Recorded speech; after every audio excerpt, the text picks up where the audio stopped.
अस्सलाम वालेकुम my dear students, hope आप सब बढ़िया होंगे, खुश होंगे और खुशहाल होंगे। मैं वाइस सर आपका फिर से एक बार स्वागत करता हूं अपने एक और नए वीडियो में, जहां आज हम क्वेश्चंस करेंगे इस टॉपिक पे सर, एक्सेलरेशन पे। इससे पहले आपने लास्ट लेक्चर्स में एक्सेलरेशन को देखा सर, एक्सेलरेशन को कैसे कैलकुलेट करते हैं, उसके डिफरेंट फॉर्मूलाज, क्या आपने एवरेज एक्सेलरेशन देखा, आपने इंस्टेंटेनियस एक्सेलरेशन देखा, और उन पे अब क्वेश्चंस कैसे पूछे जा सकते हैं वो इस वीडियो में आज हम सीखेंगे। ठीक है बेटा, तो बिना देरी करते ही स्टार्ट आज का लेक्चर, जो सिर्फ बेस्ड होगा क्वेश्चंस पे। सर कौन से वाले टॉपिक पे? एक्सेलरेशन वाले टॉपिक पे। तो यहां पे अगर आप देखोगे क्वेश्चंस कैसे आपसे पूछे जा सकते, लेट इट बी, यहां पे सबसे पहले अगर आप देखोगे, object is moving such that it is position given as a function of time, x is equal alpha t square beta t and plus gamma. ठीक है, find initial position and initial acceleration.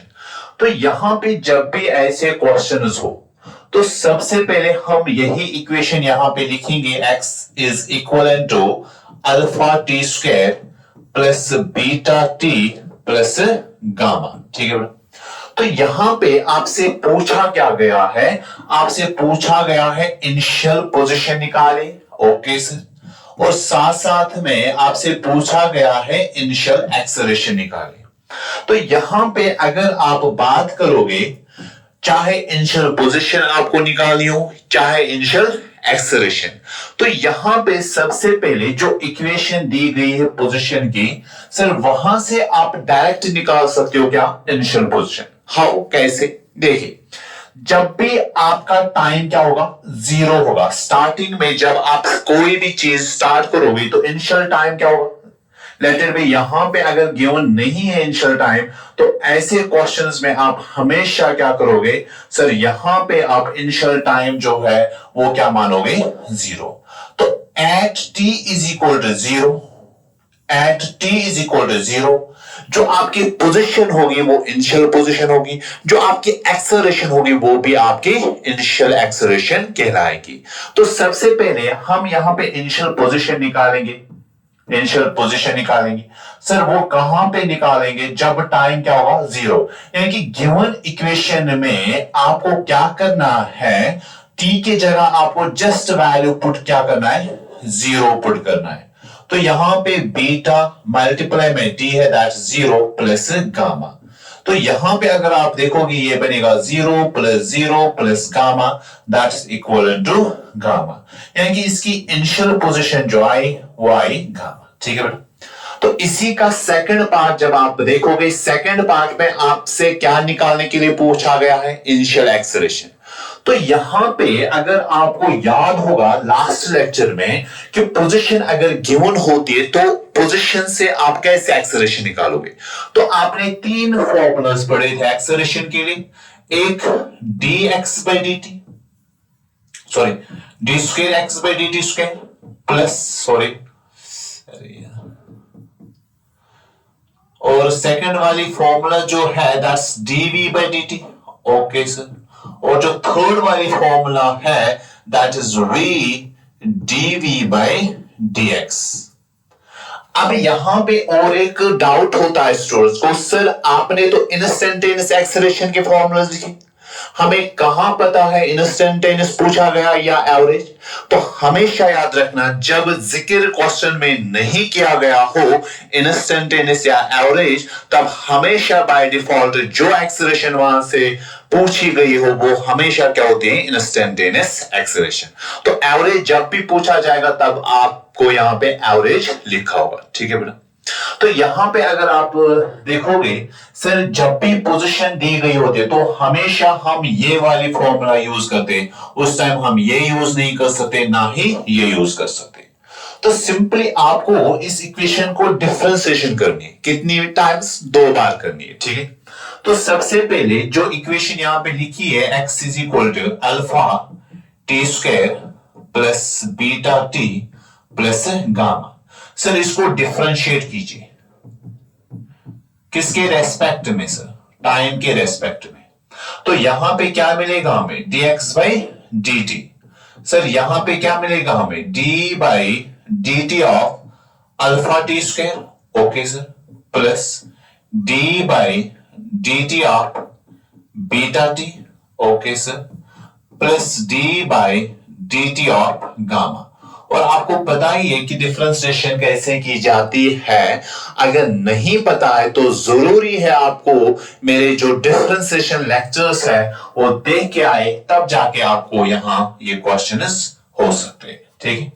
तो dx by d t, okay sir.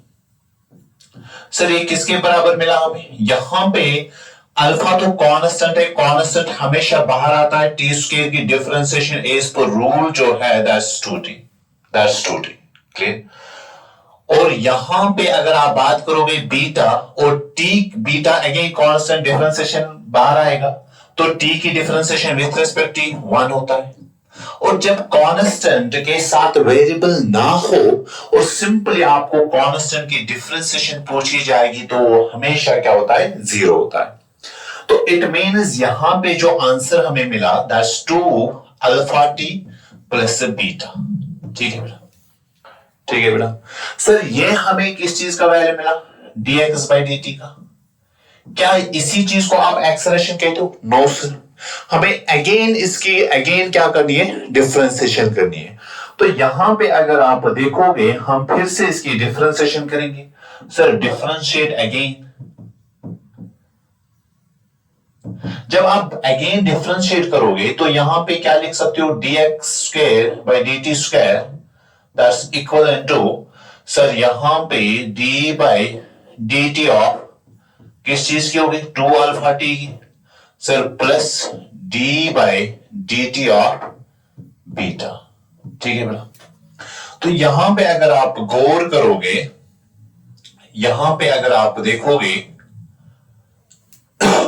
इस equation को हम लिख सकते हैं, इस इक्वेशन को हम लिख सकते हैं यहां पे D square x by d t square, इसी को आप क्या नाम देते हो, एक्सेलरेशन, ओके सर। सर यहां पे 2 भी कांस्टेंट बाहर आएगा, अल्फा भी कांस्टेंट बाहर आएगा, टी की डिफरेंशिएशन विद रिस्पेक्ट टी अभी आपने देखा लास्ट वाले स्टेप में 1 होता है।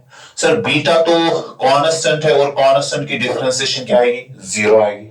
मतलब यहां पे अगर आप देखोगे एक्सेलरेशन का वैल्यू क्या आया, 2 अल्फा आया। एक्सेलरेशन का वैल्यू जो है वो आया 2 टाइम्स अल्फा, ठीक है बेटा। तो ये हमें एक्सेलरेशन का वैल्यू आया, क्लियर। अब यहां पे आपको इनिशियल एक्सेलरेशन निकालनी है। तो इनिशियल एक्सेलरेशन कहां पे निकालते हैं, जब टाइम क्या होगा, 0 होगा।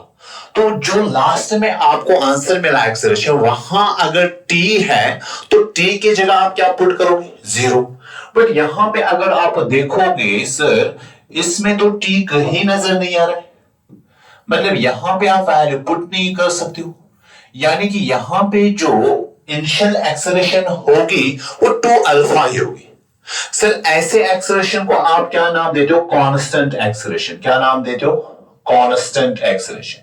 क्योंकि अगर आप देखोगे 2 भी कांस्टेंट अल्फा भी कांस्टेंट, तो ये दोनों प्रोडक्ट जब आप करोगे 2 का अल्फा के साथ तो कांस्टेंट ही मिलेगा। मतलब एक्सेलरेशन का वैल्यू जो है वो टाइम के साथ साथ चेंज नहीं होगा, मतलब इनिशियली भी यही होगा सर, फाइनल एक्सेलरेशन भी यही हो सकता है, क्लियर। तो हमेशा याद रखना जब भी ऐसा क्वेश्चन आपसे पूछा जाएगा तो आपको सिंपल क्या करना है, सर पोजीशन गिवन है तो ये वाली फॉर्मूला यूज करनी है।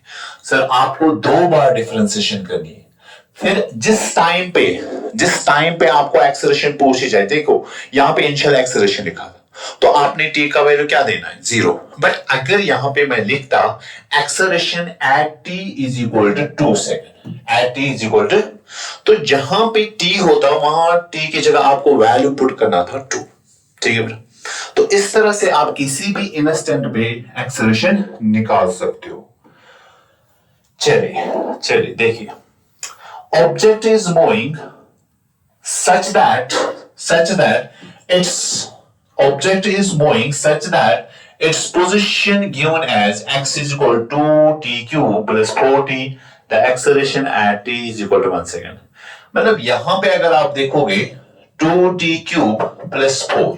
सर यहां पे आपको एक्सेलरेशन निकालनी है तो क्या करोगे, अभी जो पोजीशन वाली फॉर्मूला आपने यूज की थी वही फिर से आपको यूज करना है, मतलब 2 बार इसकी डिफरेंशिएशन करनी है, 2 बार इसकी डिफरेंशिएशन करनी है, ठीक है बेटा।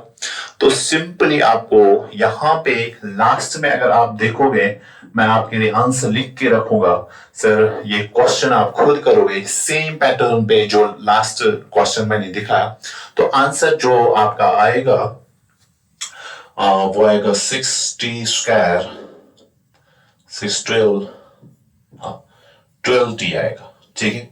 तो डिफरेंशिएशन के बाद जब आप डिफरेंशिएशन करोगे तो आंसर जो है वो 12t आएगा।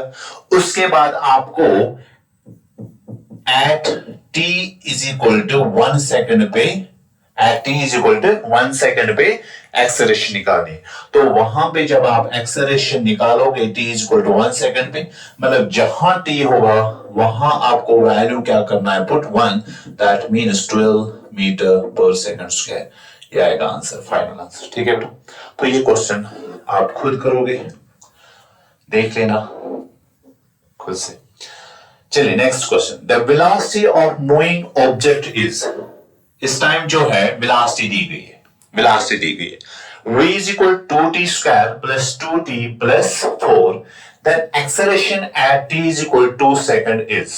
चलिए देखिए सर इस क्वेश्चन को हम कैसे करेंगे, सबसे पहले यहां पे गिवन क्या है,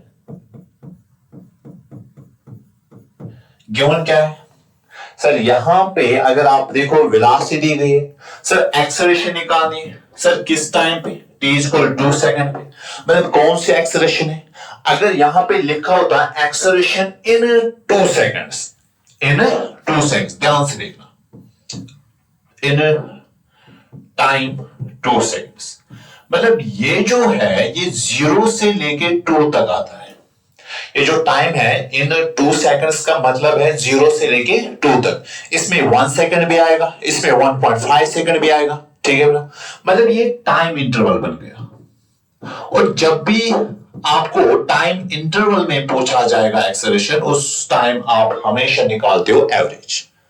बट यहां पे क्वेश्चन में अगर आप देखोगे at t is equal to 2 second है, यानी कि पर्टिकुलर टाइम पे क्या है बेटा, पर्टिकुलर टाइम पे आपसे पूछा गया है एक्सेलरेशन निकाले, और जब पर्टिकुलर टाइम पे आप एक्सेलरेशन निकालोगे हमेशा कौन सी एक्सेलरेशन निकालते हो, इंस्टेंटेनियस। आइए देखते हैं कैसे करोगे।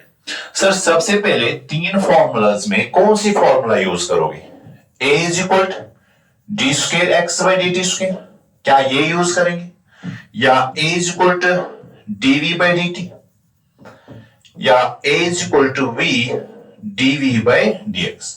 तो ऑब्वियसली ये तो यूज नहीं होगी, क्योंकि x ये तभी यूज हो सकते हैं जब x गिवन हो। अब ये जो फॉर्मूलाज है ये तब यूज होते हैं जब वेलोसिटी गिवन हो, तो वेलोसिटी गिवन है। अब दो में से कौन यूज करनी है ये इंपॉर्टेंट यहां पे सीखना है। सर यहां पे हमेशा ये तब यूज करोगे जब वेलोसिटी फंक्शन ऑफ टाइम हो, वेलोसिटी फंक्शन ऑफ टाइम हो, और एक तब यूज करोगे जब वेलोसिटी फंक्शन ऑफ एक्स हो, पोजीशन, ठीक। तो यहां पे अगर आप देखोगे वेलोसिटी में आप अगर देखोगे t का यूज हुआ है, that means velocity is the function of time, तो इसलिए आप ये वाली फॉर्मूला यूज करोगे। तो जब आप ये फॉर्मूला यूज करोगे, जरा देखिए आंसर जो है क्या मिलेगा। तो आप सिंपली इसको डिफरेंशिएट करोगे, differentiate with respect to time, तो मिलेगा आपको dv बाई dt। सर यहां पे आप डायरेक्ट कर सकते हो डिफरेंशिएशन, चलो स्टेप्स स्किप नहीं करते फिलहाल, d by dt of 2t plus d by dt of 4। अब यहां पे कीजिए डिफरेंशिएशन, 2 को बाहर निकालते, कांस्टेंट है, t स्क्वायर की डिफरेंशिएशन 2t है, क्लियर। सर 2 यहां से अगेन बाहर आएगा, t की differentiation with respect to t 1, 4 है कांस्टेंट, 4 कांस्टेंट है तो डिफरेंशिएशन 0 आएगी। मतलब यहां पे जब आप देखोगे 2 into 2 दैट्स 4t प्लस 2, ये आएगा आंसर। सर किस चीज का आंसर आएगा? डीवी बाई डी टी का। Sir dv by d t को ही आप क्या नाम देते हो? एक्सेलरेशन।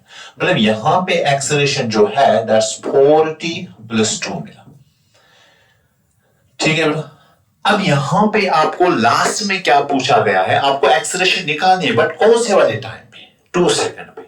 मतलब आपको यहां पे लिखना है एट t = 2 सेकंड। जब टाइम क्या होगा? 2 सेकंड होगा, तब एक्सेलरेशन क्या होगी? जरा देखिए, जहां t है वहां 2 यूज करना है।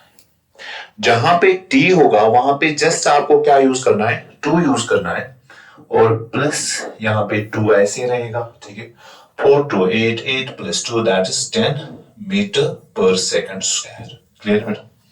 तो option B is the correct. तो सिंपल है, वेलोसिटी गिवन है तो उसकी डिफरेंशिएशन कीजिए, एक बार ही डिफरेंशिएशन करनी है। बस आपको ये देखना है या तो ये फॉर्मूला यूज होगी या ये, डिपेंड करता है फंक्शन किस चीज की है। ठीक है, चलिए और एक क्वेश्चन की। The velocity of particle is given as v = k √ x. The acceleration is v। चलिए, यहां पे अगेन आपको वेलोसिटी ही गिवन है। सर किसके बराबर है? k √ x। तो यहां पे वेलोसिटी जो है दैट्स फंक्शन ऑफ x। तो आप यहां पे यूज करोगे a = v dv/dx वाली फॉर्मूला। ये वाली फॉर्मूला यूज करोगे, क्योंकि जब भी वेलोसिटी फंक्शन ऑफ x हो तो यही फॉर्मूला यूज होती है। तो जस्ट आपको क्या करना है, जरा देखिए, सिंपल। एक्सेलरेशन को ऐसे लिखोगे, v को भी ऐसे लिखोगे। चलो v का वैल्यू पुट करेंगे। v का वैल्यू कितना है? k √ x। Okay sir, d/dx of, यहां पे भी v का वैल्यू पुट करोगे तो क्या आएगा? k √ x। ठीक, तो सिंपल यहां पे k √ x के साथ कुछ नहीं करना है, क्योंकि ये ऐसे रखना है। डिफरेंशिएशन तो इस वाली v की करनी है, इस वाली v की नहीं। तो यहां पे अगर आप देखोगे सर, k तो बाहर आएगा क्योंकि कांस्टेंट है। डिफरेंशिएशन किस चीज की होगी? सर √x की। √x मतलब इसका पावर क्या है? 1/2, क्योंकि रूट की जगह आप 1/2 भी लिख सकते हो। ठीक है बेटा? तो यहां पे अगर आप देखोगे, सिंप्लीफाई करोगे, that's k √x। Okay sir, sir √x, sorry k × k हो गया k²। चलिए ये तो कर लेते हैं, k × k हो गया k², और साथ में √x। अब यहां पे डिफरेंशिएशन कीजिए। सर डिफरेंशिएशन कैसे की जाती है? सर पावर जो है सबसे पहले डाउन 1/2 आपको नीचे लाना होगा। ओके सर, फिर x ऐसे, फिर 1/2 पावर जो है वो ऐसे लिखोगे, -1 करोगे, ये आ गई डिफरेंशिएशन। सर इसको सिंप्लीफाई कीजिए, that is k² √x, k² √x। इस 1/2 को बाहर लाएंगे तो डिवाइड में 2 होगा। ओके सर, सर x⁻² 1/2 - 1, तो यहां पे x ऐसे ही लिखोगे। जब भी आपको 1/2 यानी कि ½ -1, जब आप हाफ माइनस क्या करोगे? 1 को माइनस करोगे, तो आपको पता ही है, जब भी आप 1 को -½ करोगे तो हाफ ही बचेगा। तो हाफ ही बचेगा। क्रॉस मल्टीप्लिकेशन भी कर सकते हो, वहां से भी आंसर ही आएगा। बट यहां पे क्या है? यहां पे 1/2 - 1 है तो -1/2 आएगा। तो यहां पे सॉल्व करके -1/2 आएगा। ठीक है बेटा? चलिए इसको और सिंप्लीफाई करते हैं, k²/2 ये आएगा √x। फिर अगर इसको हम डाउन करेंगे तो ये आएगा x⁻1/2। ठीक है, x⁻1/2 हो गया √x, मींस ये आएगा k²/2 √x/√x, that is k²/2 final answer. ठीक है बेटा? k²/2 is the final answer. फिर से देखिए, ऐसे क्वेश्चन जहां वेलोसिटी गिवन हो, फंक्शन ऑफ x हो, ये वाली फॉर्मूला हमेशा यूज करोगे। ठीक, फिर क्या करना है? इस v को जस्ट जैसे वहां पे गिवन है वैसे यूज करना है, कुछ नहीं करना है, डिफरेंशिएशन नहीं करनी। बट जो यहां पे v आप यूज करोगे ना, उसकी डिफरेंशिएशन करनी है। As per rule. तो अगर आपको डिफरेंशिएशन में दिक्कत है, मैं बार बार कह रहा हूं, तो जरूरी है डिफरेंशिएशन के लेक्चर्स देख के आना, ठीक है। चलिए, बहुत ही इंपॉर्टेंट क्वेश्चन है, बहुत ही इंपॉर्टेंट है। क्वेश्चन क्या है? Can a body have zero instantaneous velocity but yet be accelerating? ठीक है, देखिए क्वेश्चन क्या। क्वेश्चन अगर आप देखोगे क्या पूछ रहा है आपसे, सिंपली कि अगर वेलोसिटी एक बॉडी की जीरो है, इंस्टेंटेनियस वेलोसिटी एक बॉडी की जीरो है, बट उसकी एक्सेलरेशन जीरो नहीं है, बट उसकी एक्सेलरेशन जीरो नहीं है, क्या यह पॉसिबल हो सकता है? क्या किसी सिचुएशन में एक बॉडी की वेलोसिटी जीरो हो बट एक्सेलरेशन जो है उसकी जीरो ना हो? क्या ऐसा हो सकता है? क्लियर? चलिए, इसको मैं एक एग्जांपल से ही समझाऊंगा। आपने देखा होगा कोई भी ऑब्जेक्ट जब आप ग्राउंड से थ्रो करते हो, सर आप उसको वेलोसिटी देते हो, क्लियर? अब ये ग्राउंड से ऊपर चला जा रहा है, यहां पे पहुंचा पहले, फिर यहां पे पहुंचा, क्लियर, और फिर टॉप पोजीशन पे पहुंचा, क्लियर। अब यहां पे अगर आप देखोगे, यहां for a short period of time ये क्या आता है? रेस्ट में आता है, और उसके बाद वापस फॉल हो रहा है जमीन की ओर, ठीक है। तो यहां पे अगर आप देखोगे इसकी वेलोसिटी क्या है? जीरो है। यहां पे वेलोसिटी जीरो नहीं थी, यहां पे वेलोसिटी जीरो नहीं थी, यहां पे वेलोसिटी जीरो नहीं है, यहां पे वेलोसिटी जीरो नहीं है, बट यहां पे वेलोसिटी क्या है? जीरो है, ठीक है बेटा। अब यहां पे जरा देखिए, जब भी कोई ऑब्जेक्ट आप थ्रो करोगे, क्या इस पे डाउनवर्ड डायरेक्शन में अगर आप देखोगे एक फोर्स एक्ट होता है, दैट्स ग्रेविटेशनल फोर्स, और ग्रेविटेशनल फोर्स की वजह से जो इसमें एक्सेलरेशन होती है वो जी के बराबर होती है। सर यहां पे एक्सेलरेशन जी के बराबर, सर यहां पे अगर आप देखोगे एक्सेलरेशन जी के बराबर है, ठीक है बेटा। तो यहां पे अगर आप देखोगे ये वाली पोजीशन, वेलोसिटी जीरो है बट स्टिल इसके पास एक्सेलरेशन है, बट स्टिल इसके पास एक्सेलरेशन है। दैट मीन्स ऐसा पॉसिबल है कि एक बॉडी की वेलोसिटी जीरो हो और उसकी एक्सेलरेशन जीरो ना हो। तो यहां पे हमेशा देखोगे आप, sir it is possible, it is possible, clear. जब भी आप कोई ऑब्जेक्ट थ्रू करोगे अपवर्ड डायरेक्शन में, जब ये मैक्सिमम हाइट पे पहुंचेगा तो वहां पे फॉर अ मोमेंट ये रेस्ट में आता है। सर रेस्ट में मतलब होता है इसकी वेलोसिटी क्या होती है? जीरो होती है, और बट इसके पास स्टिल क्या होती है? एक्सेलरेशन होती है, ठीक है ना। तो यहां पे अगर आप देखोगे velocity is zero, acceleration is g के बराबर, तो ये केस पॉसिबल है। अब यहां पे और एक बात याद रखना, वेलोसिटी जीरो, एक्सेलरेशन इसके पास है, तो क्या ये मोशन में है इस टाइम या रेस्ट में? तो for a short moment of time, sir ये तो यहां पे रेस्ट में है।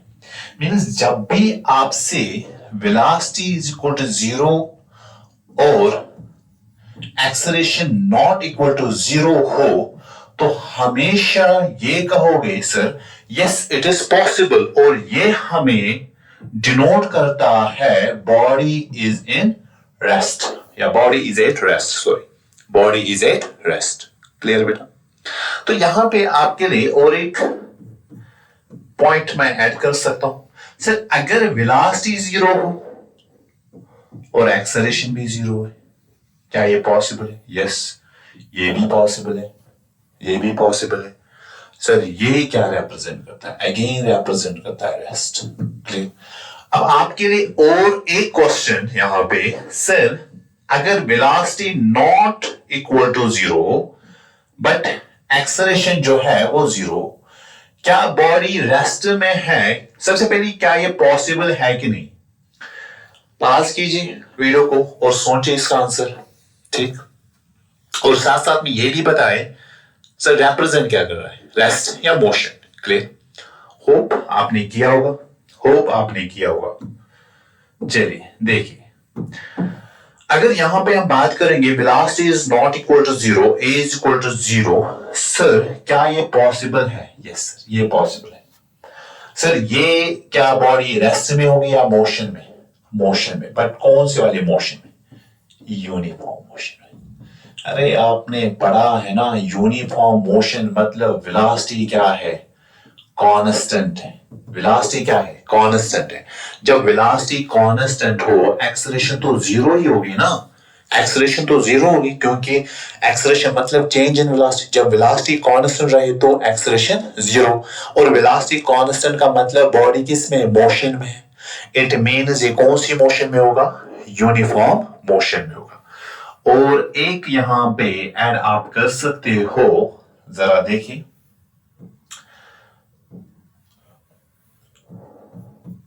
सर अगर यहां पे velocity is not equal to zero और साथ साथ में मैं कहूं acceleration also not equal to zero, क्या ये पॉसिबल है? क्या ये पॉसिबल? यस पॉसिबल है, पॉसिबल है।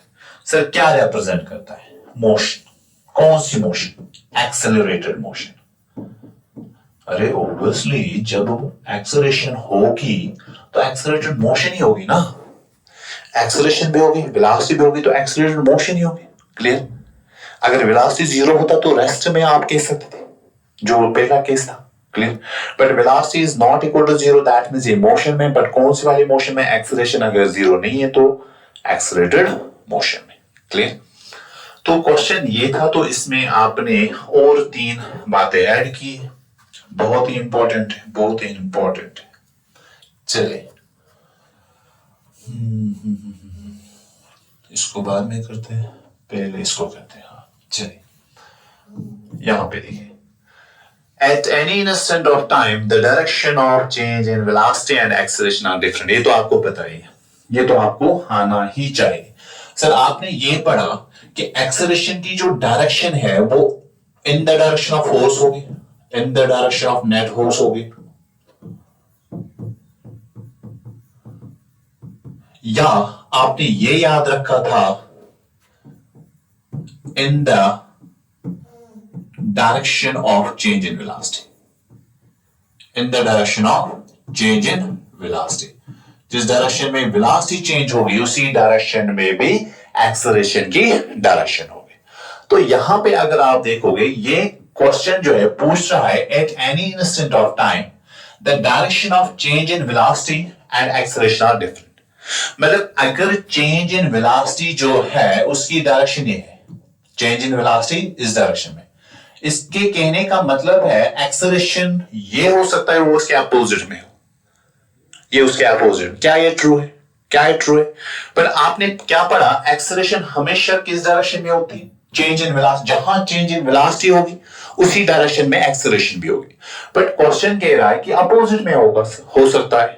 क्लियर? तो यहां पे अगर आप देखोगे ये जो है, सर क्या ये सही है? No sir, it is not right, it is not right. Clear? ठीक है, तो सिंपल था, कुछ नहीं था, खुद कर सकते थे, बस डायरेक्शन आपको याद होनी चाहिए थी। डायरेक्शन एक्सेलरेशन जो है वो किस डायरेक्शन में आप लेते हो। ठीक है बेटा? चलिए वन मोर क्वेश्चन, बट बहुत ही इंपॉर्टेंट है, बहुत ही इंपॉर्टेंट है, कंसेप्ट है। Is it possible for an object's velocity to increase while its acceleration decreases?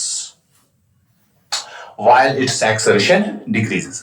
तो क्वेश्चन आपसे ये पूछता है कि क्या ये पॉसिबल है कि एक ऑब्जेक्ट की वेलोसिटी अगर इंक्रीज होती जाए बट उसकी जो एक्सेलरेशन है वो डिक्रीज हो रही हो, एक्सेलरेशन डिक्रीज हो रही हो। चलिए देखते हैं एक एग्जांपल से, जरा देखिए। मैं कहूं ये ऑब्जेक्ट है, इसकी जो इनिशियल वेलोसिटी है पहले 20 मीटर पर सेकंड है। सर उसके बाद यहां पे पहुंचा तो इसकी वेलोसिटी जो है 30 मीटर पर सेकंड। सर उसके बाद यहां पे पहुंचा, वेलोसिटी जो है 38 मीटर पर सेकंड। सर यहां पे पहुंचा, इसकी वेलोसिटी जो है 34 मीटर, सॉरी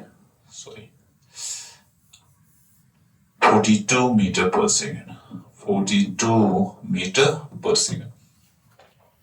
ठीक है, तो ये पहले सेकंड, ये 2 सेकंड के बाद, ये 3 सेकंड के बाद, ये 4 सेकंड के बाद। ठीक है, मतलब अगर आप यहां पे देखोगे सर टाइम इंटरवल, यहां पे एक्सेलरेशन क्या होगी इस वाले पहले टाइम इंटरवल में, ध्यान से देखो यहां से यहां तक एक्सेलरेशन क्या होगी sir, final velocity minus initial velocity divide by final time minus 2 minus 1 that is 1, वो आया 30 minus 10 that's 10 metre per second square. Sir ये आई एक्सेलरेशन का वैल्यू इस वाले इंटरवल में। सर उसके बाद इस वाले इंटरवल में यहां से यहां तक सर अगेन आप एक्सेलरेशन निकालोगे sir final 38 minus 30 divide by 3 minus 2 that's 1। Sir यहां पे अगर आप देखोगे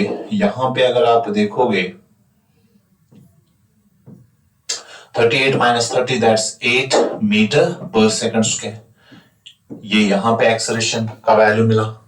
सर यहां पे अगर आप देखोगे sir A3 sir 42 minus 38 divide by again 4 minus 3 that's 1, sir 42 minus 30 that's 4 metre per second square.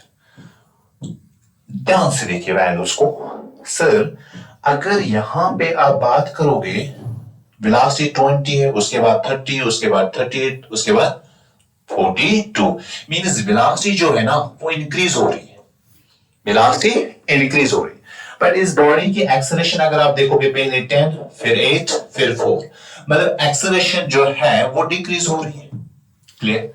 तो यहां पे अगर इस एग्जाम्पल से देखोगे ये पॉसिबल है कि वेलोसिटी एक बॉडी की इंक्रीज हो सकती है but at the same time उसकी एक्सेलरेशन क्या हो रही हो, डिक्रीज हो रही हो। क्लियर? तो हमेशा याद रखना यहां पे यही क्वेश्चन आपसे पूछा गया था, क्या पॉसिबल है एक ऑब्जेक्ट के लिए velocity increases while it's acceleration decreases, तो आप बोलोगे यस सर ये पॉसिबल है।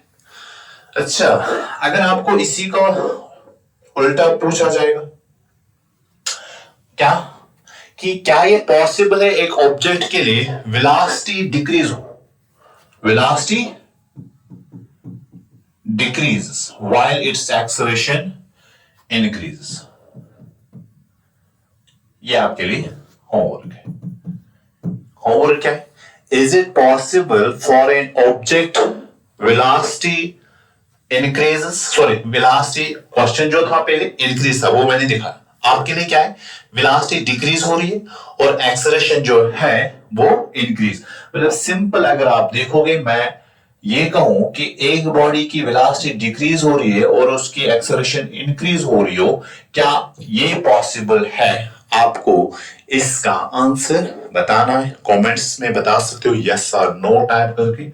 तो होप आप ये क्वेश्चन खुद करोगे। चलिए वापस आते और एक क्वेश्चन पे, हाँ ये वाला क्वेश्चन था। क्वेश्चन क्या है? In which case acceleration is constant, in which case acceleration is constant. तो कांस्टेंट एक्सेलरेशन देखना बहुत ही इंपॉर्टेंट है, बहुत ही इंपॉर्टेंट है। आपको यह पता होना चाहिए कि क्या एक्सेलरेशन कांस्टेंट है, वेरिएबल है। सर कैसे आप देखोगे? चलिए सर यहां पे अगर आप देखोगे पहला part x is equal to t, तो पोजीशन जब भी गिवन हो तो आपको एक्सेलरेशन कैसे निकालनी होती है? सर आप निकालते हो d square x by d t square से। तो यहां पे जब इस वाले क्वेश्चन में आप x is equal to t में आप क्या निकालोगे एक्सेलरेशन, तो आपको दो बार डिफरेंशिएशन करनी है। तो पहली डिफरेंशिएशन जब आप करोगे सर 2 को ऐसे टी की डिफरेंशिएशन 1 दैट मींस 2 आएगा। ठीक है, अब यहां पे फर्दर डिफरेंशिएशन करोगे तो आप लिखोगे dx square x by dt square, और यहां पे डिफरेंशिएशन क्या करनी है 2 की, और 2 जो है कांस्टेंट है और कांस्टेंट की डिफरेंशिएशन क्या है 0, मतलब यहां पे एक्सेलरेशन क्या है 0 है, यहां पे एक्सेलरेशन क्या है 0 है। सर इस वाले केस में अगर आप देखोगे सेकंड में v is equal to 3t, sir एक ही बार डिफरेंशिएशन करनी है that's dv by dt। Sir यहां पे जो आप आंसर आएगा वो 3 आएगा, t की डिफरेंशिएशन 1 है, मतलब एक्सेलरेशन जो है यहां पे 1, और 1 का वैल्यू जो है वो क्या है कांस्टेंट, मतलब ये कांस्टेंट है। मतलब ये कांस्टेंट एक्सेलरेशन है। इसी तरह से x equal 3t square, x equal 3t square. Sir एक डिफरेंशिएशन करोगे तो dx बाई dt आएगा और यहां पे 3 होगा 6t, और फिर से डिफरेंशिएशन करोगे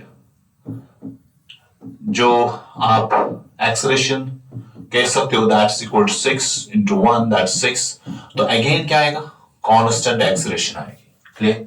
इसी तरह से x जो है वो 3t क्यूब है। सर अगर यहां पे इसकी एक्सेलरेशन आपको करनी होगी तो अगेन डिफरेंशिएशन दो बार करनी है।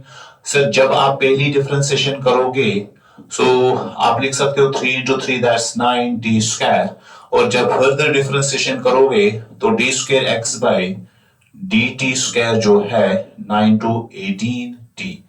अब यहां पे जरा देखिए एक्सेलरेशन जो आया 18t आया, क्या ये कांस्टेंट एक्सेलरेशन है?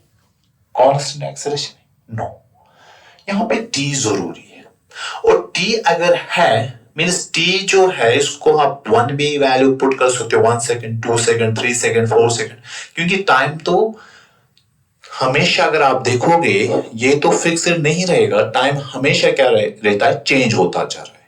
इट मींस यहां पे एक्सेलरेशन जो है वो चेंज होती जाएगी विथ रेस्पेक्ट टू टाइम, मतलब ये रिप्रेजेंट कर रहा है वेरिएबल एक्सेलरेशन।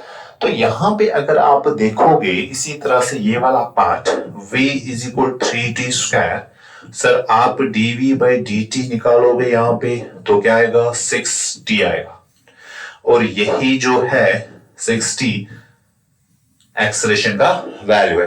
अगेन टाइम इसमें है, टाइम का वैल्यू चेंज होता जाएगा, मतलब एक्सेलरेशन का वैल्यू भी चेंज होता जाएगा। तो अगर यहां पे आप देखोगे सिंपली जो प्योर वैल्यू में आएगा, जिसका वैल्यू जो प्योर आएगा तब मान के जाओगे आप ये कांस्टेंट है। बट जिस एक्सेलरेशन के साथ t हो, जिस एक्सेलरेशन के साथ t भी हो, दैट मींस वो हमेशा रिप्रेजेंट क्या करेगी, वेरिएबल एक्सेलरेशन। तो आप डायरेक्ट कह सकते हो कि यहां पे अगर आप देखो x का वैल्यू जब t था तो हमेशा एक्सेलरेशन 0 यानी कि वेलोसिटी कांस्टेंट। यहां पे अगर आप देखोगे सर ये dx by dt किसका वैल्यू है, v का वैल्यू क्या आया, 2 मींस कांस्टेंट, और कांस्टेंट वेलोसिटी मतलब एक्सेलरेशन 0। तो जब भी x का पावर x में अगर आप t देखोगे, t का पावर 1 हो, t का पावर 1 हो, ये रिप्रेजेंट करता है एक्सेलरेशन क्या है, 0 है। अगर t का पावर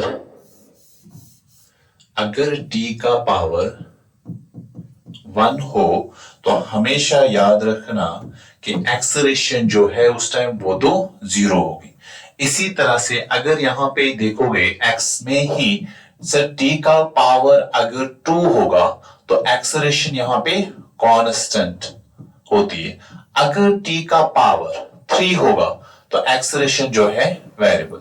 तो आपको सिंपल याद रखना है कि t का पावर अगर ग्रेटर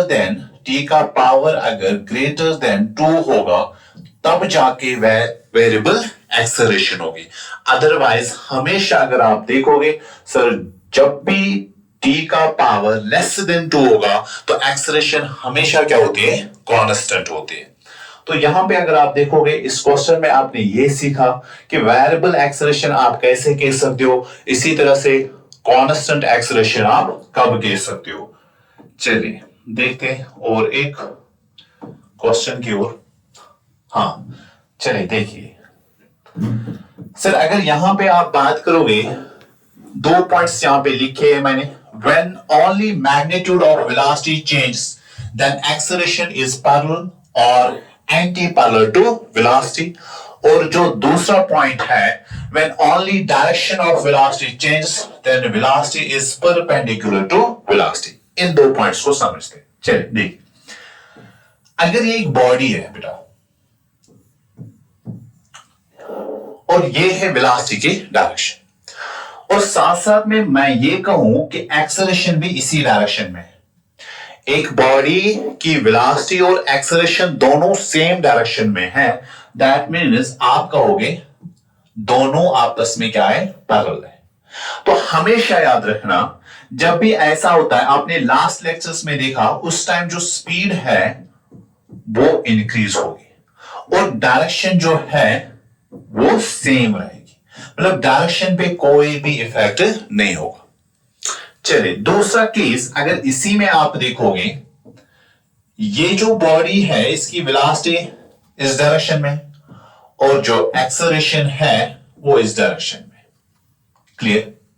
तो यहां पे अगर आप देखोगे सर, स्पीड इसकी जो है क्या वो इंक्रीज होगी या डिक्रीज होगी? सर डिक्रीज होगी, डिक्रीज होगी। और डायरेक्शन जो है वो भी सेम ही रहेगी टिल इट स्टॉप्स, जब तक ये स्टॉप ना हो, और स्टॉप होने के बाद ये यू टर्न कर सकता है। बट यहां पे अगर आप देखोगे हमें स्टॉप तक ही देखना है, तो डायरेक्शन इसकी जो है वो अगेन क्या रहेगी? सेम ही रहेगी, मतलब कोई भी इफेक्ट डायरेक्शन पे पड़ने वाला नहीं है। अब लास्ट वाला केस अगर आप देखोगे, सर ये ऑब्जेक्ट है, ओके सर, इसमें अगर आप देखोगे सर ये है वेलोसिटी और ये है एक्सेलरेशन, यानी कि वेलोसिटी और एक्सेलरेशन जो है वो आपस में क्या है? परपेंडिकुलर है।